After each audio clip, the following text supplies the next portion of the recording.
नमस्कार। रियासी के 3 बार के विधायक रहे स्वर्गीय ऋषि कुमार कौशल जी की याद में रियासी के IRP चौक में उनकी प्रतिमा जो है वो लगने जा रही है।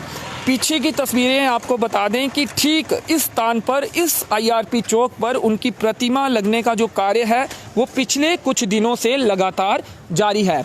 और जिस तरह से शहीद कमल किशोर जी का स्मारक समाज सेवक योगराज मैंगी जी ने बनाया था और उसमें कुछ और भी लोगों ने मदद की थी, उसी तर्ज पर समाज सेवक योगराज मैंगी ने ये बीड़ा उठाया है और प्रतिमा लगने का कार्य पिछले लंबे समय से, पिछले कुछ दिनों से जारी है और अगले कुछ दिनों में यहाँ पर प्रतिमा लग जाएगी। आपको बता दें कि स्वर्गीय ऋषि कुमार कौशल जी रियासी विधानसभा क्षेत्र के 3 बार विधायक रह चुके हैं और ये 1962 से करीब 1977 का जो दौर था, अंतिम बार वो 1977 में जीते थे। समाज सेवक योगराज मैंगी जी से बातचीत करते हैं और उनके बारे में भी अधिक जानते हैं, क्योंकि आज की पीढ़ी के बहुत से लोगों को, बहुत से युवाओं को शायद उनके बारे में जानकारी कम होगी। इनसे उनके बारे में भी जानते हैं और ये जो प्रतिमा लगने का कार्य है आखिर कब तक मुकम्मल हो जाएगा और इस IRP चौक में कब तक उनकी जो प्रतिमा है वो स्थापित कर दी जाएगी, उसके बारे में भी जानते हैं। स्वागत है आपका रियासी अपडेट्स में। कहाँ तक पहुँचा है कार्य और कितने दिन लगेंगे और कब हम यहाँ पे उनकी प्रतिमा देख पाएंगे?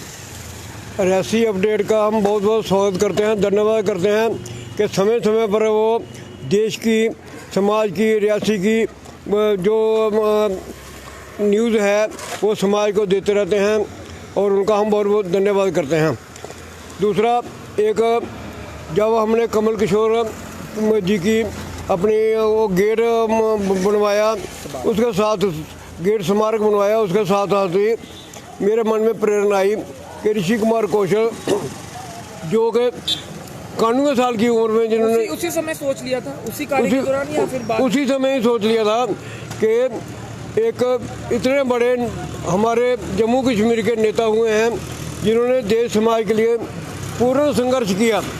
मतलब 1953 में जब जहाँ पर अपना वीज़ा सिस्टम था, जम्मू कश्मीर में बिना वीज़ा के परमिट के कोई आ नहीं सकता था, उस परमिट को तोड़ने के लिए डॉक्टर श्यामा प्रसाद मुखर्जी के साथ संघर्ष किया। उनके साथी जेलों में गए, जिन्हों उस वक्त तिरंगा नहीं चढ़ा सकते लोग, इनके साथियों ने गोलियां खाई और तिरंगा को ऊंचे शिखर पर बनाए रखा, जान दे दी। उसके साथ साथ जब हम होश में आए तो रियासी में पानी की बहुत प्रॉब्लम थी। सूला जाते थे पानी लेने के लिए, तरसा बोली जाते थे पानी के लिए। तो उस वक्त उन्होंने गवर्नमेंट से बहुत डिमांड की, गवर्नमेंट तब तक मानी नहीं। उन्होंने क्या किया, मरण व्रत रखा, लगभग 11 दिन के ऊपर मरण व्रत था। और जब उनकी इतनी हालत ख़राब थी कि भाई अभी शरीर छोड़ देंगे, कब शरीर छोड़ देंगे, उस वक्त गवर्नमेंट को होश आई और उन्होंने ट्रकों के हिसाब से वो पाइपें लगाई और उस वक्त उनका अनशन जो है तुड़वाया। उसके बाद छोटी छोटी एज ने PGC क्लास के लिए हड़तालें करना, जेलों में जाना, उसके साथ अपना ज़िले की एजुटेशन हुई जो बरसों चली है एजुटेशन, और 72 दिन जो हमारी रियासी पूर्ण बंद रही। वही लीड कर रहे थे इस एजुटेशन को या कुछ और लोग भी थे? ऋषि कुमार कौशल जी मेन तो बड़े हेड तो वही थे, जो उनकी गाइडेंस में सारी एजुकेशन चलती थी। और उसके साथ साथ ही उन्होंने मतलब 27 वर्ष दाढ़ी और बाल नहीं कटवाए, प्रतिज्ञा की थी कि जब तक जिला नहीं आएगा मैं दाढ़ी अपने बाल नहीं कटवाऊंगा। और तब तक उन्होंने अपनी, जब जिला आया तब उन्होंने अपनी Ghulam Nabi Azad prime minister, chief minister थे, उन्होंने उनको बुलवाकर उनकी दाढ़ी वगैरह कटवाई। रियासी में कार्यक्रम हुआ? रियासी में ही बहुत बड़ा कार्यक्रम हुआ था और उन्होंने इतना संघर्ष किया, इतना काम किया कि एक बार तो कुछ लोग बताते हैं कि शेख उद्दौला ने उनको ऑफर किया था कि भाई मेरी चेयर छोड़कर कोई भी चेयर ले लो, लेकिन उन्होंने कहा कि मैं देश से, समाज से प्यार करता हूँ, मैं गद्दारी नहीं कर सकता, इसलिए मैं जैसा हूँ, मेरा मान सम्मान देश में, समाज में बहुत है, इसलिए मैं ये काम नहीं कर सकता हूँ। और इसी कारण अपने अंदर एक प्रेरणा आई। एक मैं आपको घटना बताऊँ, मैं किसी KS ऑफिसर के पास गया, वो बताने लगे कि भाई जम्मू में जगह जगह पर लोगों की, नेताओं की प्रतिमाएं हैं, लेकिन मैं हैरान था कि जम्मू कश्मीर का इतना बड़ा नेता ऋषि कुमार कौशल, इसी कहीं पर कोई प्रतिमा नहीं है। आप लगा रहे हो, मैं बहुत खुश हूँ, बहुत ही खुश हूँ। मतलब ये जो ऑफिसर जो बैठे हुए हैं उन लोगों को मैं प्रेरणा, इसी कारण मेरे मन में एक प्रेरणा आई कि करना है, स्टैचू लगाना है। तो अब मैंने एक दो लोगों से बात की, वो कह रहे कुछ लोग विरोधी हैं, मैं करते रहे विरोध करते रहे, लेकिन 90% 95% समाज उनके साथ है, उनके साथ था, अब भी है। और मैंने संकल्प लिया कि इसको बनाना है और एप्लीकेशन दी NOC के लिए अपने DC साहब को। तो महीना 1.5 महीना लगा, 2 महीने लगे, NOC सारी क्लियर होकर हमने काम शुरू किया। 10-12-15 दिन हो गए काम शुरू हुए, और लगभग आज हमारा काम आज या कल में जो हमने मार्बल लगाना है वो भी कंप्लीट हो जाएगा। और उसके साथ हमारी मूर्ति जो है वो मेरठ में बनी है और ब्रोंज की मूर्ति बनी है, जो कि ऐसा उन्होंने फ़ोन किया, हम मेरठ से वो 4 तारीख को कटरा में पहुंच जाएगी और 5 को रियासी में पहुंच जाएगी। उसके बाद हमने इसकी डेट निकालेंगे कि भाई इसका इनाग्रेशन कब करनी है। तो उसके लिए हम इस महीने के अंदर अंदर हम सोच रहे हैं कि इसका इनाग्रेशन हो जाए और लोगों को पता चले। आम समाज को पता ही नहीं है कि एक नेता इतने हुए, नौजवानों को पता नहीं है, और एक यादगार बनी रहे और समाज को एक प्रेरणा मिलती है कि भाई देश समाज के लिए जो काम करता है उसका मान सम्मान किस प्रकार से किया जाता है, जाने के बाद भी किस प्रकार से उनका सम्मान किया जाता है। यही मेरे मन के बात थी कि आने वाली पीढ़ी को भी पता रहे कि भाई देश के लिए काम करना कितना अच्छा और शुभ है। आपको बता दें, ये जो मिनी सचिवालय आप देख रहे हैं, ये जिला मिलने के बाद हुआ और इस जिले के लिए काफ़ी संघर्ष रियासी के लोगों ने किया है। और इन्होंने भी बताया कि 72 दिनों तक लगातार जो है वो संघर्ष चला था और सभी तमाम दुकानदारों ने अपनी दुकानें बंद रखी थी और भी लोगों ने कामकाज बंद रखा था और एक लंबी लड़ाई जिले के लिए लड़ी गई। लेकिन उस दौरान तो वादा हुआ था, लेकिन वादा खिलाफी क्या यही हुआ था? कुछ वादा किया गया था कि हड़ताल जब तोड़ी गई थी, शेख अब्दुल्ला ही थे मेरे ख्याल में, उन्होंने जो उस वक्त चीफ मिनिस्टर थे, उन्होंने ये कहा था, रेडियो पर अनाउंसमेंट हुई थी कि प्रिंसिपली हम एग्री करते हैं और 26 जनवरी को अनाउंसमेंट करेंगे इसकी। लेकिन उन्होंने वादा खिलाफी करने का पश्चात भी ऋषि के कुमार कौशल जी के नेतृत्व में पूरा समाज, पूरा गांव शहर के सभी लोग जो है एक साथ रहे और जितने देर संघर्ष हुआ उनके पीछे हुआ। और उन्होंने तभी प्रतिज्ञा की थी, जब तक जिला नहीं आएगा मैं दाढ़ी बाल नहीं कटवाऊंगा, और जब जिला आया तब ही उन्होंने दाढ़ी बाल कटवाई है।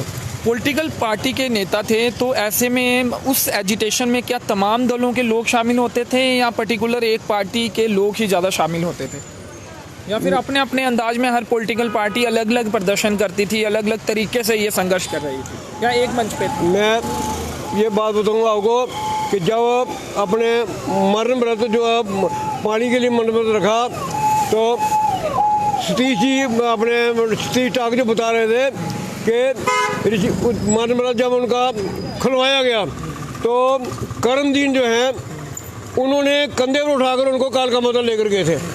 इस प्रकार से और भी हाजी हैं, वो लोग थे साथ में, कुछ लोग हैं, वो काफ़ी लोग साथ थे। जहाँ तक कि यूसुफ गुरदौर जो है उनके बेटा एसपी था, वो उनको कहने के लिए आया कि भाई आप एजुकेशन से पीछे हट जाओ। वो भी पीछे नहीं, उन्होंने कहा मेरा शहर है, मेरा देश है, मैं पहले है, उसके बाद तुम्हारी नौकरी है, और वो डटे रहे काम करने के लिए। तो सभी का साथ था उस एजिटेशन में और मिलकर ये एजिटेशन लड़ी गई। ऋषि जी के नेतृत्व में पूरा समाज था, उनके नेतृत्व में एजिटेशन लड़ी गई, कोई भी भेदभाव नहीं था उसके बीच में। थोड़ा आपने कहा कि विरोध भी थोड़ा सा देखने को मिला कुछ लोगों का, क्या ज़्यादा विरोध था या कुछ लोग विरोध कर रहे थे? कैसे जानकारी मिली कि इसका विरोध भी हो रहा है, या फिर जस्ट ये आपको लगता है कि थोड़ा विरोध भी हो रहा होगा लेकिन आप तक बात नहीं पहुंची? मतलब ऐसे है कि विरोध के मतलब में कई बार कोई कहते थे अगर रियासी डिस्ट्रिक्ट देना पड़ेगा तो वो किश्तवाड़ भी देना पड़ेगा, रामपुर भी देना पड़ेगा। हम कहते मतलब ऐसे लोग बोलते थे। प्रतिमा लगाने के ऊपर विरोध की बात? हाँ, प्रतिमा लगाने पर कोई किसी का विरोध नहीं था। प्रतिमा लगाने पर कोई किसी का विरोध नहीं है। प्रतिमा सारे खुश हो रहे हैं, सभी आ रहे हैं, जो आ रहे हैं वो कह रहे हैं बहुत अच्छा किया, इतना बड़ा नेता उनका मतलब उनकी स्वर्गवास के बाद 1-2 महीने में लग जाने चाहिए था। अब 3-4 साल हो गए, किसी ने नहीं सोचा ये। किसी ने नहीं सोचा। अपने मन में प्रेरणा आई कि भाई समाज को चीज़ देनी चाहिए, अपने नौजवानों को चीज़ देनी चाहिए, ताकि वो प्रेरणा लें कि भाई ऐसे व्यक्ति ऐसे हम काम करेंगे तो लोग हमारे जाने के बाद भी लोग याद करेंगे हमको। अभी ये वाला जो प्रतिमा आप लगाने का कार्य चल रहा है, हमने देखा कि पहले जो स्मारक बनाया गया शहीद कमल किशोर जी की याद में, तो उसमें आप भी लगातार काम कर रहे थे, एक मजदूर के तौर पर आप काम कर रहे थे। तो यहाँ भी क्या जब ज़रूरत पड़ती है तो आप भी लग जाते हैं? हम देख रहे हैं आपके कपड़े भी काफ़ी गंदे हुए पड़े। बिल्कुल, मैं बिल्कुल आप लेबर को पूछ सकते हो, मैं बिल्कुल लगा रहता हूँ इनके साथ। मतलब कभी मार्बल उठाना होता है, उठा कर लाते हैं। कभी मैंने यहाँ पर आगे की तरफ आते हैं। जी जी। ये सीमेंट के जो सीमेंट लगाना होता है, मैं खुद लगाता हूँ। मतलब यहाँ पर कभी मैं समझो एज ए लेबर में काम लगा ही रहता हूँ, काम में लगा रहता हूँ। तो इसलिए मेरे अंदर ये कोई भाव नहीं है कि भाई मैं काम करवा रहा हूँ। इनको फील होना चाहिए। इसका कल एक तौलिया गुम हो गया था, तौलिया गुम हो गया था, तो मैंने कहा तौलिया मैं लेकर दूंगा। तौलिया लाया, ये मेरे पाँव पड़ा, मैंने इसको गले से लगाया। मतलब मैं लेबर को अपने बच्चों की तरह समझता हूँ। और मैं इनको रोटी खाने भी बाहर नहीं जाने देता। रोटी मैं अपने पैसे से, मतलब इसमें से काटता नहीं हूँ मैं। उनकी जो दिहाड़ी है अलग से रोटी खिलवाता हूँ, चाय पिलवाता हूँ, सब करवाता हूँ। इसलिए ये मैं इनके साथ लगा ही रहता हूँ। इनको फील नहीं होगा भाई ये जब आदमी है जो काम करवा रहा है, इनको फील होता है भाई ये मेरे साथ ही लग रहा था, अपना ही काम चल, अपना काम कर रहा। तो मदद किस किस की इस बार आपको मिली है इस प्रतिमा को लगाने के लिए, और किन लोगों ने इनिशिएटिव लिया? आपने तो लिया, आपके साथ और भी कुछ लोग चले शुरुआती दौर में जब ये फैसला लिया गया, या जब आपने सोचा कि ये प्रतिमा लगनी चाहिए? देखो, प्रतिमा लगने का फैसला मेरा फिलहाल मन में मैंने संकल्प आया कि प्रतिमा लगनी है। उसके पश्चात मैंने अपने दोस्तों से बात की, वो हाँ इनकार तो कोई नहीं कर नहीं सकता। हालांकि मैंने स्पेशली डी साहब को अप्लाई किया, एनओसी मिलती गई, सबसे मिलती गई। उसके पश्चात जी जी जी, मतलब जो मैंने मार्बल जो है ना, मैं आपको बताऊँ मैं कि मैंने अपने कदरिया वाले हैं, रमजान जी के बेटे हैं, अशरफ क्या नाम है उसका, उनसे बात की। मैंने कहा कि भाई हमें ग्रेनाइट चाहिए। तो क्या रेट लोगों ने कहा जो बिल होगा वो हम दे देंगे आपको। कजारिया तो दे देंगे। फिर वो पूछ रहा उन्होंने कि भाई आपने किस लिए लेना है ग्रेनाइट? उन्होंने कहा, मैंने कहा कि ऋषि कुमार कौशल जी की प्रतिमा बनवा रहे हैं, वहाँ पर हम प्लेटफार्म बना उसके लिए लगाना। उन्हें कितना लगा? मैं 200 फुट लगेगा। उन्होंने कहा कि ऋषि जी तो हमारे भी नेता थे, वो हमारे भी नेता थे, और ये मैं फ्री दूंगा। मैंने कहा नहीं, फ्री नहीं लेना हमने। वो कहने लगे, मैंने कहा आधे पैसे ले लेंगे। उन्होंने कहा सवाल नहीं पैदा होता, पैसे सारा का सारा मार्बल लगो। मतलब कह रहे हैं कि जो उसकी कास्ट डालता है वो कहते हैं 300-350 रुपया पर फुट की कास्ट में लगभग 60,000-70 हज़ार का मार्बल था। उन्हें बिना किसी कास्ट के उन्होंने दिया। ऐसे कुछ लोगों ने सिर्फ मूर्त जो प्रतिमा है उसके पैसे हमने पर किए। इसके लिए जैसे मार्बल वहाँ से आया, कुछ लोगों ने सीमेंट के 4-5 लोग ही हैं जिन्होंने सीमेंट के पैसे दिए।